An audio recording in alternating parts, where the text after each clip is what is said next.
Hello students, welcome back to physics class. Students, आज हम यहाँ सेकेंड ईयर का फिजिक्स का पेपर जो फर्स्ट एंड सेकंड हमारा है, एक है आपका स्टैटिस्टिकल फिजिक्स, एक है आपका ऑप्टिक्स।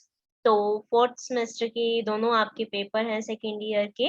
उनसे रिलेटेड हम कुछ एग्जाम पॉइंट ऑफ व्यू से आपके इम्पोर्टेंट क्वेश्चंस जानेंगे, ठीक है, जिससे हम अपने पेपर को स्मूथली अटेम्प्ट कर पाए और मैक्सिमम मार्क्स गेन कर पाए, राइट। तो आगे चलने से पहले मैं यही कहूंगी कि जिन्होंने मेरा चैनल सब्सक्राइब नहीं किया वो प्लीज सब्सक्राइब कर दें। चलिए चलते हैं। तो हम फर्स्ट पेपर पहले लेके चलते हैं, जो है हमारा 401 स्टैटिस्टिकल मैकेनिक्स का, ठीक है। तो स्टैटिस्टिकल मैकेनिक्स के अंदर देखिए, ये हमारा सिलेबस था। इस सिलेबस में से जो बिल्कुल आपके इजीली अटेम्प्ट होने वाले हैं, ठीक है, बिल्कुल इजीली अटेम्प्ट होने वाले हैं, पहले उन क्वेश्चंस को बताऊंगी, ठीक है। तो देखिए, जो आपकी यूनिट 1 है,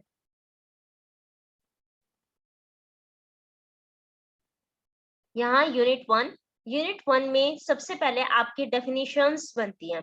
जैसे मैंने आपको, आपका यूनिट टेस्ट हुआ था तब भी मैंने बोला था कि फर्स्ट यूनिट के अंदर मैक्सिमम जो आपके बनते हैं 1 मार्क्स, 2 मार्क्स के जो क्वेश्चंस अगर इस पेपर में से अराइज होके आएंगे, तो हमारे वहां पे पहले 2 मार्क्स के क्वेश्चंस बता रही हूँ, ठीक है।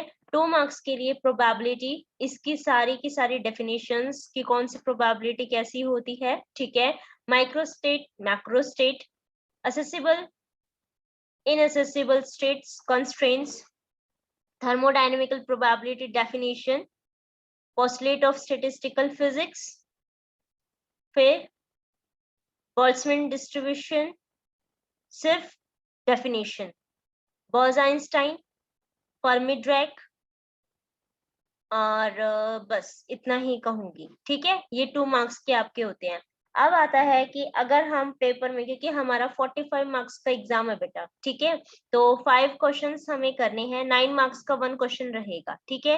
9 मार्क्स का 1 क्वेश्चन रहेगा। तो सबसे पहले आपकी यूनिट 1 में से जो आपके क्वेश्चंस है वो ध्यान से सुनो। सबसे पहले तो आपके इसके अंदर एक आता है, आपका इसके अंदर लॉन्ग क्वेश्चन था जो स्टैटिस्टिकल फ्लक्चुएशन का, ठीक है, वो आपको पूरा करना है। वो आपका 6 मार्क्स का जरूर आता है, ठीक है। इसके साथ में आपके पास जो 2 टॉपिक्स है परमुटेशन एंड कॉम्बिनेशन के, ठीक है, परमुटेशन एंड कॉम्बिनेशन के न्यूमेरिकल्स इसके अंदर आते हैं, ठीक है। परमुटेशन एंड कॉम्बिनेशन के न्यूमेरिकल इसके अंदर आते हैं। तो एक क्वेश्चन तो ये बन गया। और इसके अंदर जो ये केस विद वेटेज वाला है, इसके अंदर ये जो 2 बॉक्सेस का डिस्ट्रीब्यूशन है ये हमारा आता है, ठीक है। तो वो 2 या 3 पार्टिकल का 2 बॉक्स में डिस्ट्रीब्यूशन कम देता है। बच्चों को कंफ्यूज करने के लिए 4 पार्टिकल का डिस्ट्रीब्यूशन इन 2 बॉक्सेस ये जरूर देता है, ठीक है। पार्टिकल बहुत ध्यान से देखना कि उसने डिस्टिंग्विशेबल पार्टिकल दिए हैं या इनडिस्टिंग्विशेबल पार्टिकल दिए हैं, ठीक है, क्योंकि उससे हमारी मैक्रोस्टेट माइक्रोस्टेट चेंज हो जाती हैं, ठीक है। तो उनको अच्छे से करेंगे। फिर इसमें 2 मार्क्स का आपका थर्मोडायनेमिकल प्रोबेबिलिटी और माइक्रोस्टेट मैक्रोस्टेट ये पूछा जाता है, तो 6 मार्क्स का आपका अप्रोक्सीमेट ये क्वेश्चन भी बन जाता है, ठीक। इसके अंदर प्रोबेबिलिटी से रिलेटेड न्यूमेरिकल जरूर करके जाना बेटा। इसके अंदर इस यूनिट से न्यूमेरिकल बहुत ज्यादा पूछे जाते हैं। सबसे पहले तो न्यूमेरिकल इसके अंदर बनता है आपका, ये जो 2 बुक्स का डिस्ट्रीब्यूशन है ये भी न्यूमेरिकल केस ही होता है, ठीक है। एक आपका जो भी प्रोबेबिलिटी के एडिशन और मल्टीप्लिकेशन वाला था, और एंड का कॉम्बिनेशन जो उन्होंने बता रखा है उससे बेस्ड न्यूमेरिकल होता है। कॉम्बिनेशन परमुटेशन के बेस पे न्यूमेरिकल आते हैं, थर्मोडायनेमिकल प्रोबेबिलिटी के बेस पे आते हैं, ठीक है। ये आपको पता होना चाहिए। और जो आपने मैक्रोस्टेट माइक्रोस्टेट का ये जो कॉम्बिनेशन पोजेसिंग मिनिमम प्रोबेबिलिटी और मैक्सिमम प्रोबेबिलिटी आपने निकाली थी इसके बेस पे, ठीक है। तो मैं ये कहूंगी कि आपको ये यूनिट कंप्लीट करके जानी है, ठीक है। उसके बाद सेकेंड यूनिट आपको कंप्लीट करनी है, ठीक है, क्योंकि वो बहुत ही इजी है। इसके अंदर से आपको देखो क्या करना है, पोस्टुलेट ऑफ स्टैटिस्टिकल फिजिक्स, ये मैंने आपको 2 या 3 मार्क्स में बताया था, ठीक है। Condition of equilibrium between 2 system in thermodynamic, thermal conductor और बीटा पैरामीटर, ये एक क्वेश्चन है।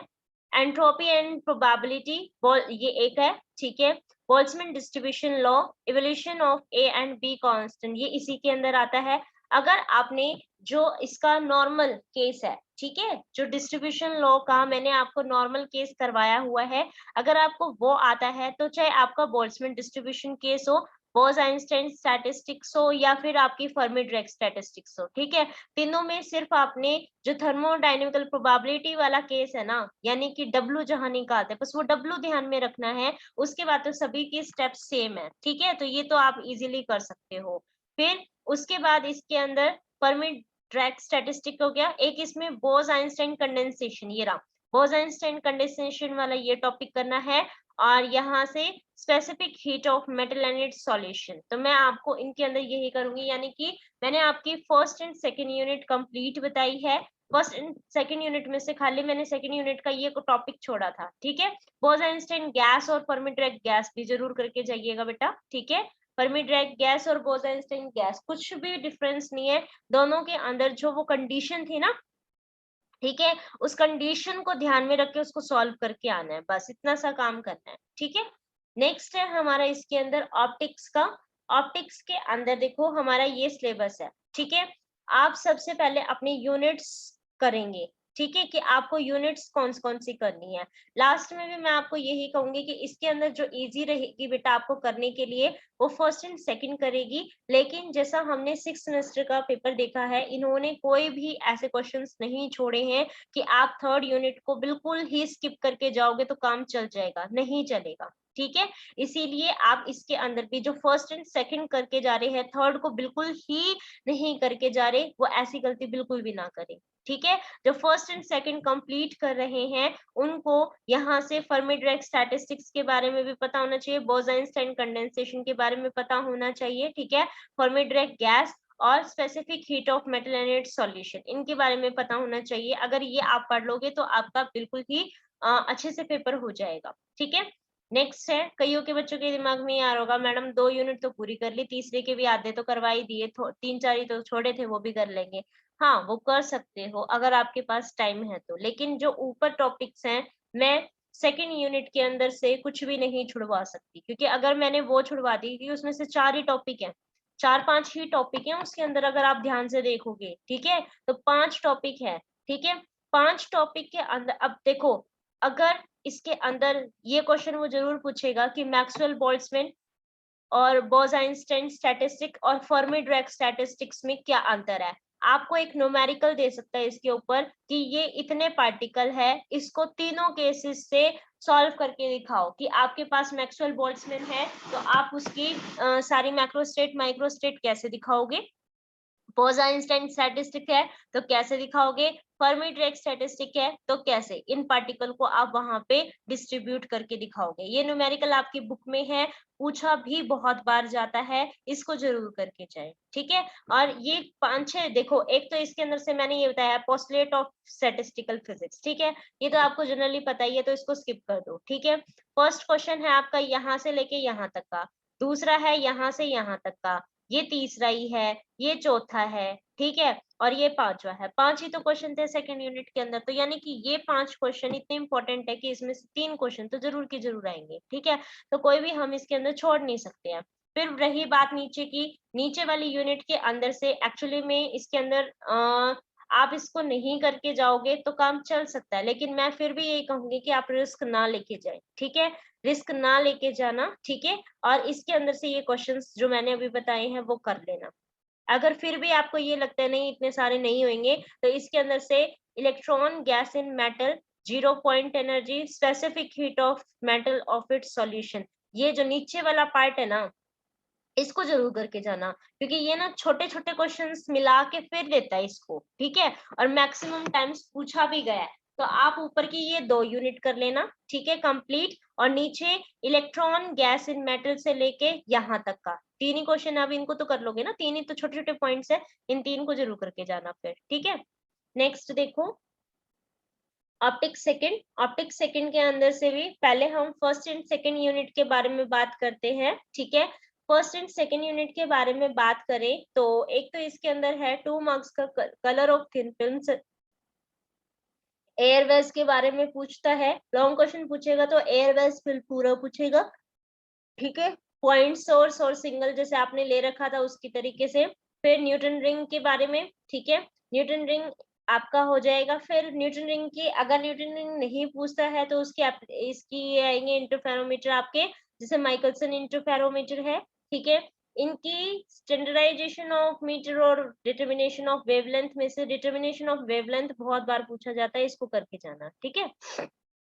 फिर फ्रेस्नेल डाइफ्रैक्शन जो है आपका, इसके अंदर जॉन प्लेट बहुत इंपॉर्टेंट है, और हाफ पीरियड जॉन प्लेट्स ये इंपॉर्टेंट है। और इसके तीनों ये पॉइंट्स कि रेक्टेंगुलर, सिंगल स्ट्रेट एज और एक आपका सर्कुलर अपर्चर, ये तीनों ही इंपॉर्टेंट है।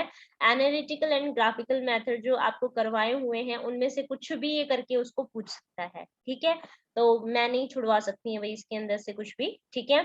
सेकंड के अंदर ये एंसलेट वगैरह ये बहुत ज्यादा हो जाएगा, इसीलिए आप एक काम करो, यहाँ से ग्रेटिंग का, ठीक है, डिस्पर्सिव पावर ग्रेटिंग, और यहाँ से limit of resolution Rayleigh creation, ये एक है, और टेलीस्कोप और ग्रेटिंग का रिजोल्यूशन पावर, ठीक है, रिजॉल्विंग पावर। तो यहाँ से यहाँ तक का ही कर लेना, ये बहुत लेंथी पड़ जाएगा। अगर आप ऊपर वाला पूरा कर रहे हो तो यहाँ से सिर्फ इतना पोर्शन कर लेना, यहाँ से यहाँ तक का, ठीक है। फिर नेक्स्ट आपका थर्ड यूनिट के अंदर से जो वो ज्यादा पूछा जाता है, एक है आपका इसके अंदर quarter wave plate, half plate, ठीक है। इसके अंदर दो पोर्शन है आपकी बुक में, तो आप यहाँ तक कर लेना इसको,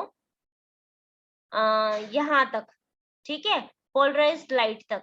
और कहाँ से, हाइजन वेव थ्योरी ऑफ, ये आपका नॉर्मल और ऑब्लिक इंसिडेंट से ये कर लेना, और एक यहाँ से मेलस लॉ कर लेना, ठीक है। और बाकी आपको पोलराइजेशन के बारे में थोड़ा थोड़ा तो जरूर पता ही होना चाहिए। अगर मेन आपकी डेफिनेशन पूछ लेता और आप ये कह दो कि मैडम ने तो हमें पढ़ने के लिए मना कर दिया था कि रिफ्लेक्शन क्या होता है, स्कैटरिंग क्या होता है, तो ये नॉर्मल केसेस हैं जो आप पहले पढ़ चुके हो, मैंने इसीलिए यहाँ पे स्किप करवाए थे। तो आप ऐसा नहीं कहोगे कि मैम ये रिफ्लेक्शन और स्कैटरिंग वाला टॉपिक आ गया, या तो उनको भी करके जाना, नीचे वाला पोर्शन आप स्किप कर सकते हो, ठीक है। तो ये आपके इम्पोर्टेंट क्वेश्चंस थे, इनको अच्छे से करके जाना, ठीक है, मैं तो यही कहूंगी। Thank you for watching this video and keep sharing with your friends. Thank you.